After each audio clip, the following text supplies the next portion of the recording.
नमस्कार दोस्तों। तो आज हम पढ़ेंगे सिविल प्रक्रिया संहिता की धारा 42 अंतरित डिक्री के निष्पादन में न्यायालय की शक्तियाँ, powers of court in executing transferred decree. तो धारा 42 को समझने से पहले हम इसके टाइटल को समझ लेते हैं। धारा 42 का टाइटल है अंतरित डिक्री के निष्पादन में न्यायालय की शक्तियाँ। इसका मतलब यह है कि अंतरित डिक्री के निष्पादन में निष्पादन न्यायालय की शक्तियाँ। तो धारा 42 को पहले हम डायरेक्ट में पढ़ेंगे, उसके बाद इसे आसान भाषा में समझेंगे। धारा 42 डायरेक्ट में लिखा है कि अंतरित डिक्री के निष्पादन में न्यायालय की शक्तियाँ। पहला, उपधारा 1, अपने को भेजी गई डिक्री का निष्पादन करने वाले न्यायालय को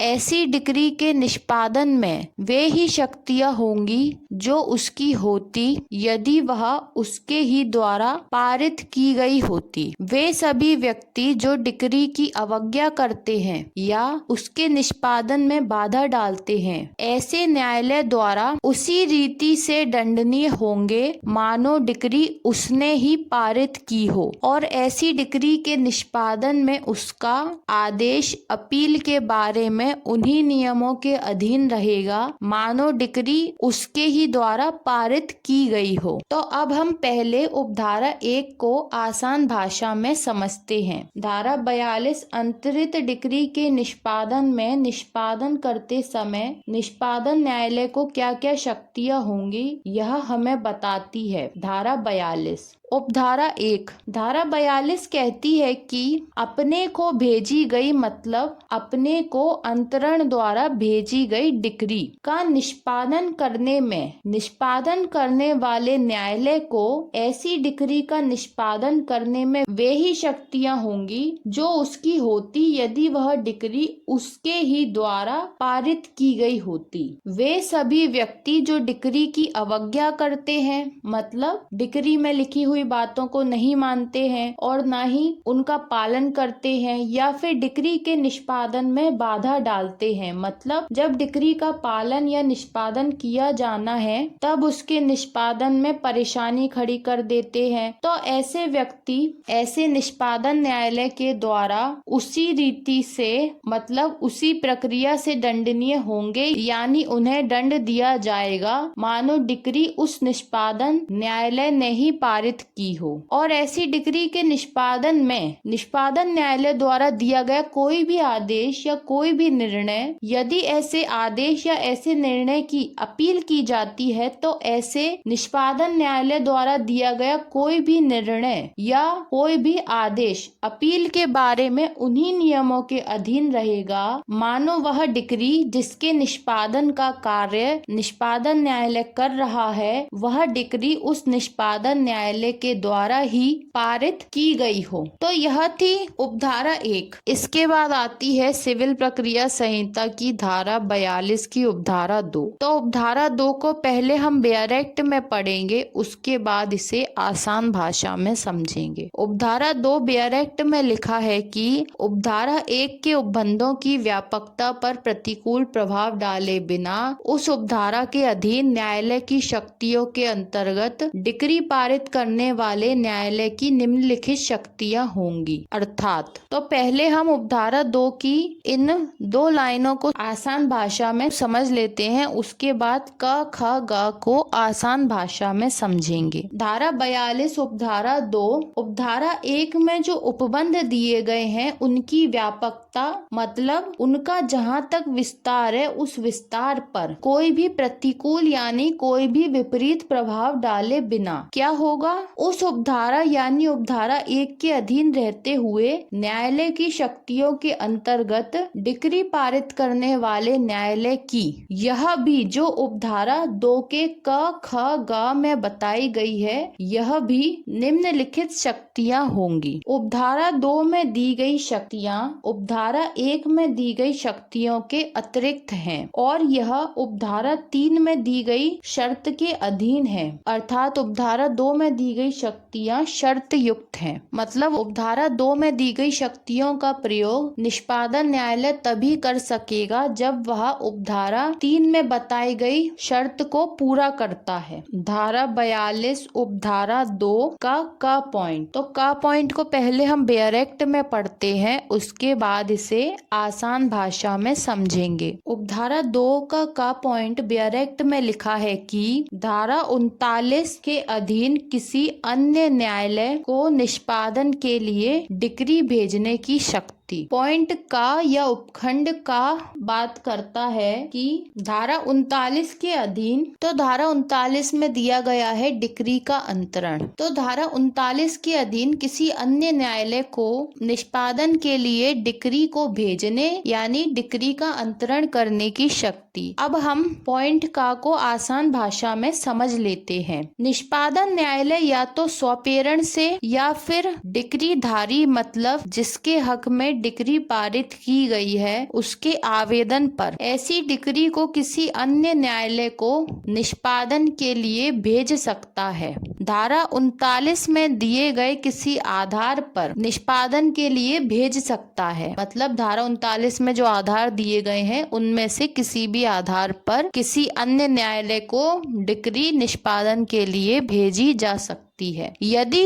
उसे ऐसा लगता है कि ऐसी डिक्री का अंतरण किया जाना चाहिए, मतलब यदि निष्पादन न्यायालय को ऐसा लगता है कि ऐसी डिक्री का अंतरण किया जाना चाहिए, तो ऐसी डिक्री को उसी प्रकार से अंतरित कर सकता है जिस प्रकार से डिक्री पारित करने वाले न्यायालय ने डिक्री का निष्पादन करने के लिए उसे डिक्री अंतरित की थी। तो निष्पादन न्यायालय ऐसी डिक्री का अंतरण उसी प्रकार से कर सकता है। किस प्रकार से अंतरण कर सकता है? जिस तरह से डिक्री पारित करने वाले न्यायालय ने डिक्री का निष्पादन करने के लिए उसे यानी कि निष्पादन न्यायालय को डिक्री अंतरित की थी। लेकिन ऐसा निष्पादन तभी किया जाएगा जब उपधारा 3 में दी गई शर्त को पूरा किया जाएगा। तो अब हम पहले धारा 42 की उपधारा 3 को समझ लेते हैं, उसके बाद धारा 42 की उपधारा 2 के ख और ग उपखंड को समझेंगे। धारा 42 की उपधारा 3 बेयर एक्ट में लिखा है कि उपधारा 2 में विनिर्दिष्ट शक्तियों के प्रयोग में आदेश पारित करने वाला न्यायालय उसकी एक प्रति डिक्री पारित करने वाले न्यायालय को भेजेगा। अब आती है उपधारा 3 जो उपधारा 2 में बताई गई शक्तियों के ऊपर एक शर्त लगाती है। धारा 42 की उपधारा 2 में निष्पादन न्यायालय की जो शक्तियां बताई गई हैं वह शक्तियां उपधारा 3 के अधीन हैं। मतलब निष्पादन न्यायालय यदि उपधारा 2 में बताई गई शक्तियों का प्रयोग करता है तो उसे उपधारा 3 में लिखी हुई बातों का पालन करना होगा। अब हम उपधारा 3 को आसान भाषा में समझ लेते हैं। उपधारा 2 में विनिर्दिष्ट यानी बताई गई शक्तियों के प्रयोग में मतलब शक्तियों का प्रयोग करते हुए यदि कोई आदेश पारित किया जाता है तो आदेश पारित करने वाला न्यायालय यानी निष्पादन न्यायालय उसकी एक प्रति मतलब उपधारा 2 की शक्तियों का प्रयोग करते हुए दिए गए आदेश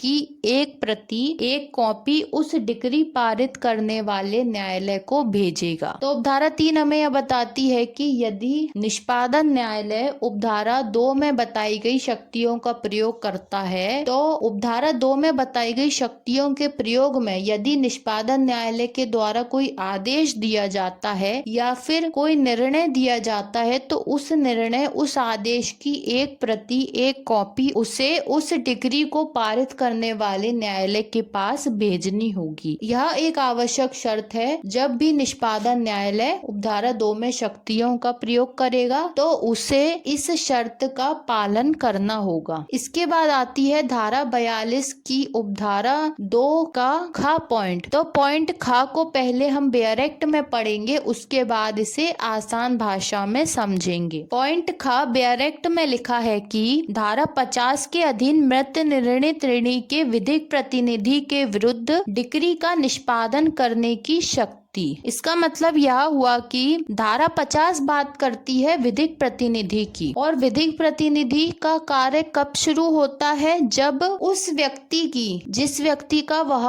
व्यक्ति विधिक प्रतिनिधि है, उस व्यक्ति की मृत्यु हो जाती है, तब विधिक प्रतिनिधि का कार्य शुरू होता है। तो यहाँ पर किसके विधिक प्रतिनिधि की बात कही जा रही है? यहाँ पर बात कही जा रही है मृत निर्णय त्रिणी के विधिक प्रतिनिधि की। तो जिस प्रकार से डिक्री का निष्पादन निर्णय त्रिणी के विरुद्ध किया जा सकता है, उसी प्रकार से यदि निर्णय त्रिणी की मृत्यु हो जाती है तो उस डिक्री का निष्पादन उसके विधिक प्रतिनिधि के विरुद्ध भी किया जा सकता है। यह शक्ति निष्पादन न्यायालय को प्राप्त है उपधारा 2 के उपखंड खा में। अब हम उपखंड खा को आसान भाषा में समझते हैं। यदि डिक्री पारित होने के बाद एवं डिक्री का निष्पादन या पालन होने से पहले निर्णित ऋणी मतलब वह व्यक्ति जिसके खिलाफ डिक्री का पालन किया जाना है, उसकी मृत्यु हो जाती है, तो डिक्री धारी के आवेदन पर मतलब जिसके हक में डिक्री पारित की गई है, उसके आवेदन पर निष्पादन न्यायालय ऐसी डिक्री का निष्पादन निर्णित ऋणी के विधिक प्रतिनिधि यानी लीगल रिप्रेजेंटेटिव, जिसके ऊपर मृत निर्णित ऋणी के सभी विधिक कार्यों का भार होता है, उसके विरुद्ध उसके खिलाफ निष्पादन न्यायालय ऐसी डिक्री का निष्पादन कर सकेगा। लेकिन ऐसा निष्पादन न्यायालय तभी कर सकता है जब वह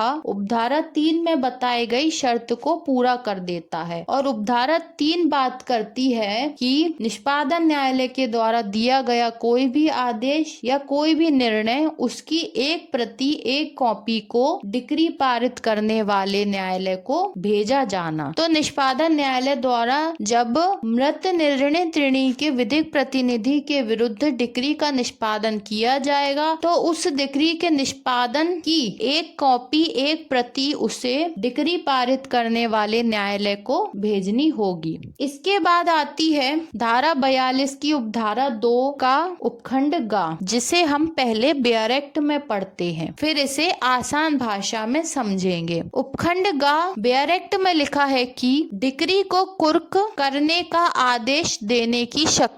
तो अब हमें उपखंड गा में निष्पादन न्यायालय को प्राप्त शक्ति के बारे में समझना है। तो उपखंड गा में निष्पादन न्यायालय को डिक्री पारित करने वाले न्यायालय की डिक्री को कुर्क करने के आदेश देने की शक्ति भी प्राप्त है। लेकिन यहाँ पर सवाल यह आता है कि किस डिक्री को कुर्क करने का आदेश दिया जा रहा है। तो अब हम उपखंड गा को आसान भाषा में समझ लेते हैं। यदि डिक्री धारी मतलब डिक्री होल्डर निष्पादन न्यायालय को यह सूचना देता है, क्या सूचना देता है कि जो निर्णित ऋणी है उसके पास कोई डिक्री है, मतलब किसी अन्य मामले में किसी अन्य केस में निर्णित ऋणी मतलब वह पक्षकार जिसके खिलाफ इस केस में डिक्री का पालन किया जाना है, उस पक्षकार के पास किसी अन्य केस में कोई डिक्री है और उस केस में वह पक्षकार डिक्री धारी है, मतलब किसी अन्य मामले में किसी अन्य केस में इस केस का निर्णित ऋणी डिक्री धारी है, तब क्या होगा? तो निष्पादन न्यायालय निर्णित ऋणी की ऐसी डिक्री को कुर्क करने के आदेश दे सकेगा। और यदि निर्णित ऋणी के पास जो डिक्री है वह उसी न्यायालय की है तो आदेश द्वारा, एवं यदि किसी दूसरे न्यायालय की है तो ऐसे न्यायालय को यह निर्देश देकर, क्या निर्देश देकर, कि ऐसी डिक्री का निष्पादन जब तक निष्पादन न्यायालय का कोई अन्य निर्देश उस डिक्री के संबंध में नहीं आ जाता, तब तक उस निर्णित ऋणी को प्राप्त उस डिक्री का निष्पादन नहीं करे। तो यह बात हमें बताई गई है आदेश 21 के नियम 53 में, जो बात करता है डिक्रियों की कुर्की के बारे में। लेकिन उपखंड गा में किसी अन्य न्यायालय की डिक्री को कुर्क करने का जब आदेश दिया जाएगा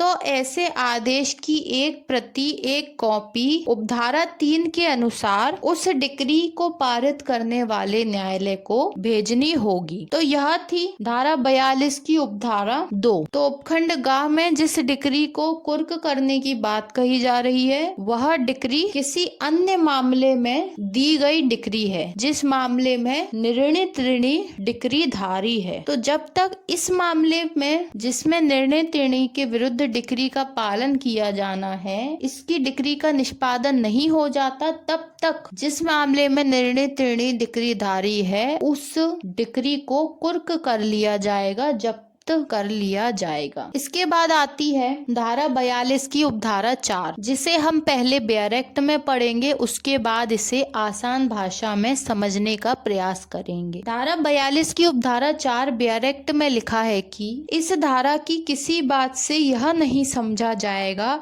कि वह उस न्यायालय को जिसको डिक्री निष्पादन के लिए भेजी गई है निम्नलिखित शक्तियों में से कोई शक्ति प्रदान करती है। अर्थात तो पहले हम इन दो लाइनों को समझ लेते हैं। तो उपधारा 4 में जिन शक्तियों की बात कही गई है उन शक्तियों का प्रयोग डिक्री का निष्पादन करने वाला न्यायालय नहीं कर सकता। यह सबसे इम्पोर्टेंट बात है। मतलब उपधारा 4 में बताई गई कोई भी शक्ति का प्रयोग केवल उस डिक्री को पारित करने वाले न्यायालय तक ही सीमित है। उस डिक्री का निष्पादन करने के लिए यदि किसी अन्य न्यायालय को डिक्री भेजी जाती है तो वह निष्पादन न्यायालय जिसको धारा 42 के अधीन डिक्री पारित करने वाले न्यायालय की सभी शक्तियां प्राप्त हैं, लेकिन उस निष्पादन न्यायालय को धारा 42 के अधीन ही उपधारा 4 में दी गई डिक्री पारित करने वाले न्यायालय की यह शक्तियां जो उपधारा 4 में बताई गई हैं वह प्राप्त नहीं है। तो एक तरीके से उपधारा 4 धारा 42 का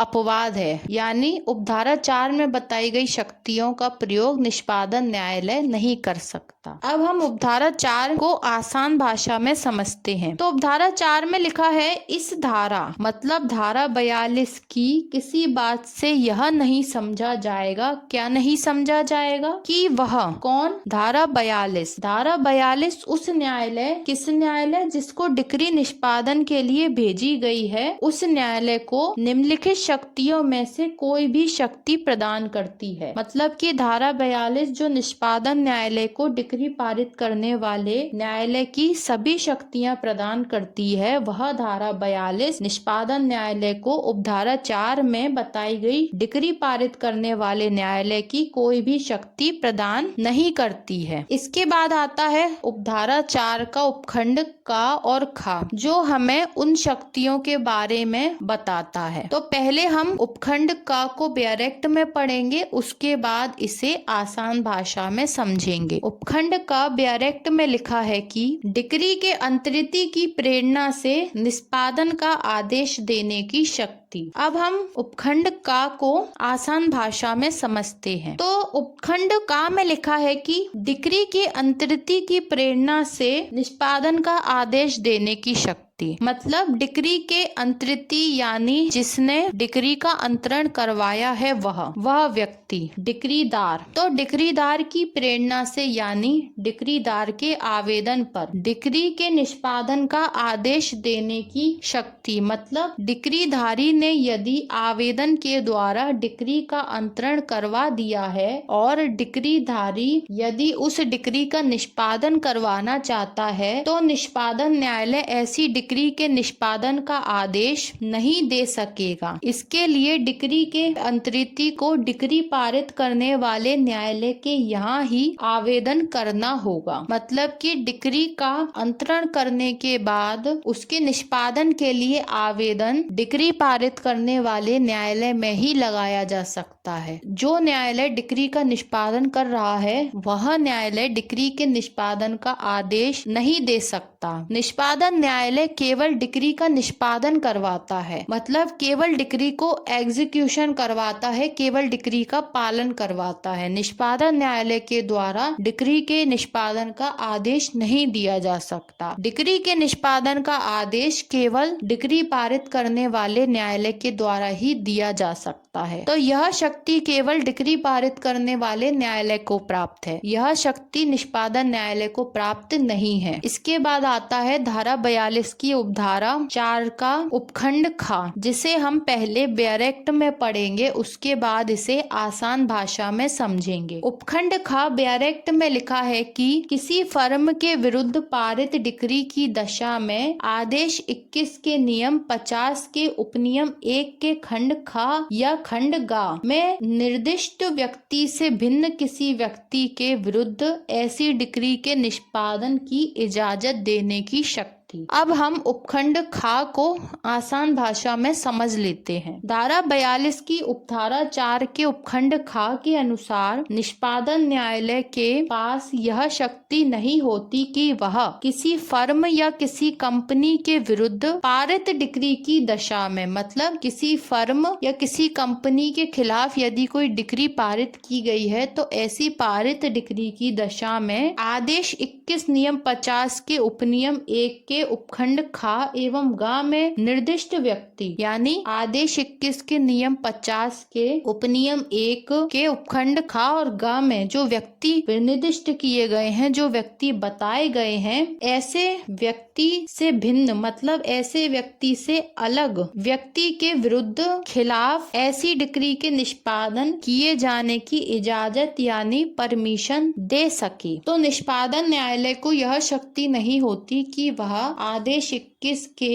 नियम 50 के उपनियम 1 के खंड खा और गा में बताए गए व्यक्तियों से भिन्न किसी व्यक्ति के विरुद्ध डिक्री के निष्पादन की कोई इजाजत या परमिशन दे सके।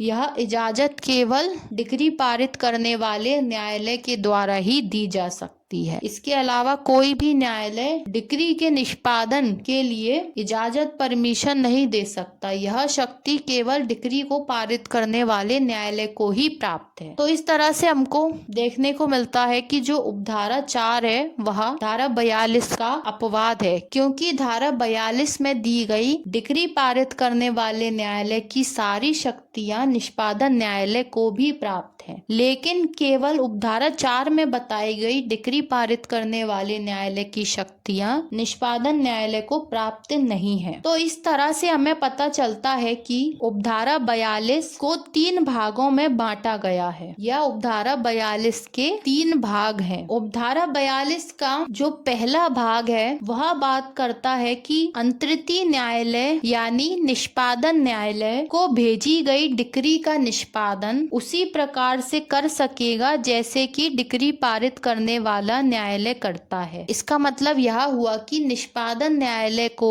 अंतरण के द्वारा भेजी गई डिक्री का निष्पादन न्यायालय उसी प्रकार से कर सकता है जिस प्रकार से डिक्री पारित करने वाला न्यायालय करता है। तो जो शक्ति डिक्री पारित करने वाले न्यायालय को है वह सारी शक्ति निष्पादन न्यायालय को भी प्राप्त है। तो वह कौन सी शक्तियां हैं जो हमें धारा 42 की उपधारा 1 में बताई गई हैं। इसके बाद आता है उपधारा 42 का भाग 2 जो हमें शर्त युक्त शक्तियों के बारे में बताता है। तो जो धारा 42 की उपधारा 2 में शक्तियां बताई गई हैं वह सारी शक्तियां उपधारा 3 में बताई गई शर्त के अधीन है। तो उपधारा 2 की जो शक्तियां हैं वह शर्त युक्त शक्तियां हैं, मतलब उन शक्तियों का प्रयोग तभी किया जा सकता है जब उपधारा 3 में बताई गई शर्त को पूरा कर दिया जाता है। इसके बाद आता है धारा 42 का भाग 3 जो हमें धारा 42 का एक अपवाद भी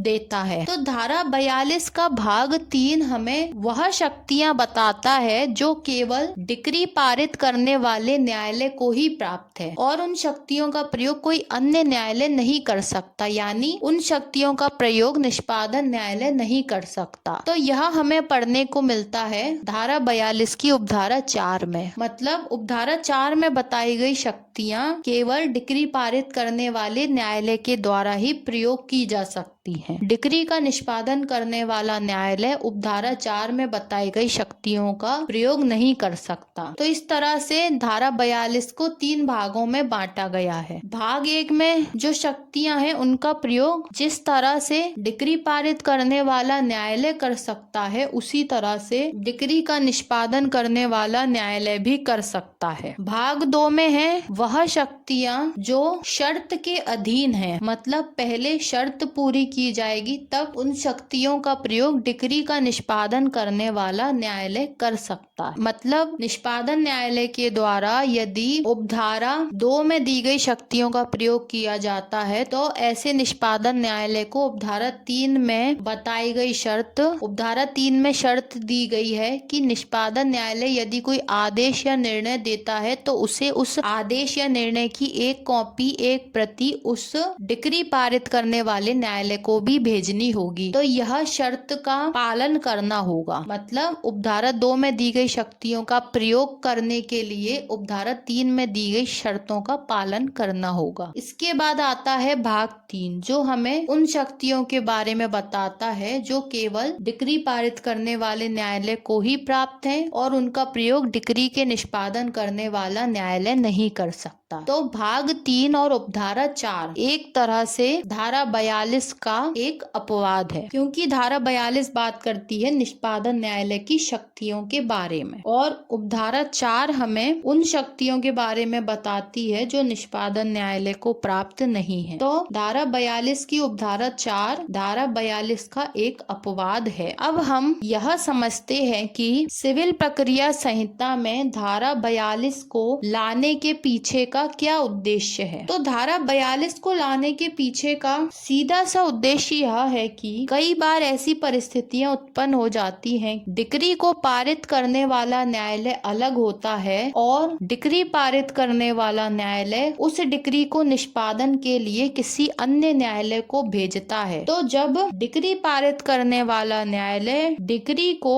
अंतरण के द्वारा किसी अन्य न्यायालय के पास उस डिक्री का निष्पादन करने के लिए भेजता है, तब उस निष्पादन न्यायालय के द्वारा डिक्री का निष्पादन करने में किन शक्तियों का प्रयोग किया जाएगा यह हमें बताती है धारा 42। क्योंकि कई बार ऐसा होता है कि जो डिक्री पारित करने वाला न्यायालय होता है वह एक उच्च अदालत होती है, मतलब कि एक बड़ी कोर्ट या बड़ा न्यायालय होता है और जिस न्यायालय के पास वह डिक्री अंतरण के द्वारा निष्पादन के लिए भेजी जाती है वह एक निम्न कोर्ट यानी छोटी अदालत होती है या फिर उच्च अदालत की अधीनस्थ अदालत होती है। तो ऐसी स्थिति में क्वेश्चन यह उठता है कि उच्च अदालत की शक्तियों का प्रयोग निम्न अदालत यानी छोटी कोर्ट कैसे कर सकती है, क्योंकि साधारण स्थिति में तो जो न्यायालय डिक्री को पारित करता है वही न्यायालय उस डिक्री का निष्पादन कर सकता है। लेकिन कई बार ऐसी परिस्थितियां आ जाती हैं कि डिक्री पारित करने वाले न्यायालय को डिक्री निष्पादन के लिए किसी अन्य न्यायालय को भेजनी होती है। तो जो अन्य न्यायालय है वह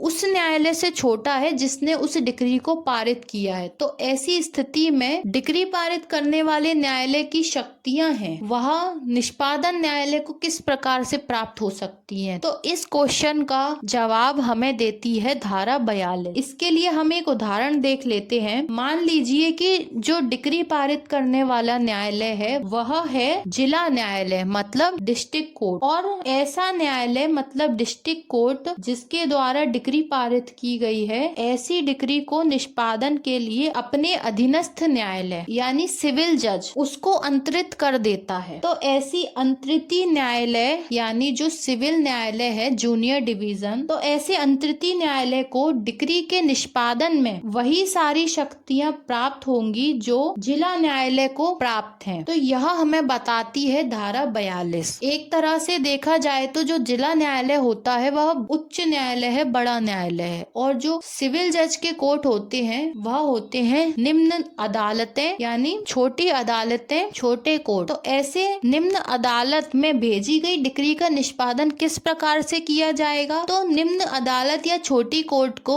उस उच्च अदालत यानी जिला न्यायालय की सारी शक्तियां प्राप्त हो जाएंगी जो उसे निष्पादन करने के लिए आवश्यक है। तो धारा 42 हमें उन शक्तियों के बारे में बताती है जो निष्पादन न्यायालय को उस समय प्राप्त होंगी जब वह डिक्री का निष्पादन कर रहा है। तो यह थी सिविल प्रक्रिया संहिता की धारा 42। अब मिलते हैं अगले लेक्चर में। धन्यवाद।